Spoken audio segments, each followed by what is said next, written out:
இதய சுத்தியோடு பரிசு திட்டம் படைத்த அமர் அண்ணா இருந்த அந்த இடத்தில் இப்படிப்பட்டவர்களும் அமர்கின்ற நிலை ஏற்பட்டுவிட்டது என்று எண்ணி கண்ணீர் வடித்தேன். அந்த கண்ணீரில் தோன்றியதுதான் அனைத்து இந்திய அண்ணா திராவிட முன்னேற்ற கழகம்.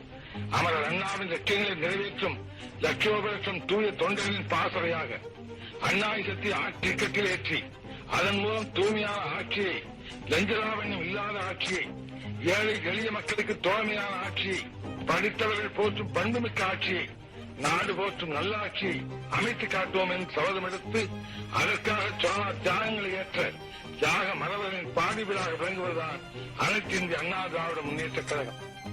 அனைத்து இந்திய அண்ணா திராவிட முன்னேற்ற கழகம் தான் உண்மையான மக்கள் இயக்கம். மக்களுக்காகவே தன்னை அர்ப்பணித்துக் கொண்ட இயக்கம், மக்களுக்காகவே தன்னை அர்ப்பணித்த தலைவியை கொண்ட ஒரு இயக்கம்.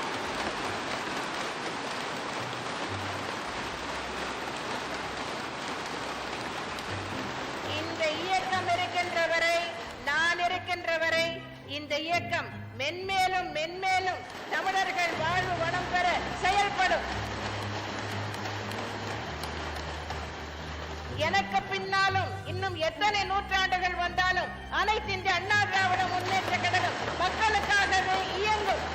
இயக்கத்தில் இன்றைக்கு 1.5 கோடிக்கு மேற்பட்ட தூய தொண்டர்கள் கொண்ட மாபெரும் இயக்கமாக எந்த கொம்பாதி கும்பனாலும் வந்தாலும் அசைக்க முடியாத எதிர்கோட்டையாக மாண்புமிகு அம்மா அவர்கள் உருவாக்கி இருக்கின்றார். இந்த இயக்கத்தில் சாதாரண தொண்டனாக இருப்பதே நமக்கெல்லாம் மிகப்பெரிய பெருமை என்ற நிலையை மாண்புமிகு அம்மா அவர்கள் இன்றைக்கு உருவாக்கி தந்திருக்கின்றார். எவ்வளவு பெரிய துன்பங்கள் வந்தாலும் சரி, துயரங்கள் வந்தாலும் சரி, இடர்பாடுகள் வந்தாலும் அத்தனையும் தவிடுபொடியாக்கி அதை சாதித்து காட்டக்கூடிய ஆற்றல் வலிமையை இருவரும் தலைவர்களும் நமக்கு தந்துவிட்டு சென்றிருக்கின்றார்கள். ஆகவே ஒருபோதும் கனவு கண்டு கொண்டிருக்கிறவர்களுக்கு இந்த நேரத்தில் குறிப்பிடுகின்றேன், இந்த ஆட்சியோ கட்சியோ அசைக்கவோ ஆட்டவோ ஒரு காலம் முடியாது என்பதை நேரத்திலே தெரிவித்துக் கொள்கின்றேன். அந்த இயக்கத்தை ஆரம்பித்த தலைவர் புரட்சி எம்ஜிஆர், 25 ஆண்டுகளுக்கு மேலாக வழிநடத்திய தலைவர் எங்களுடைய புரட்சி அம்மா அவர்கள்.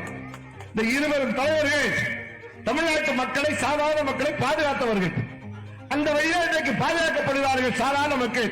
எனவேதான் சாதாரண மக்கள் எல்லாம் அதிமுகவை ஆராதிக்கிறார்கள், தோல் மேல தூக்கி வைத்துக் கொள்கிறார்கள்.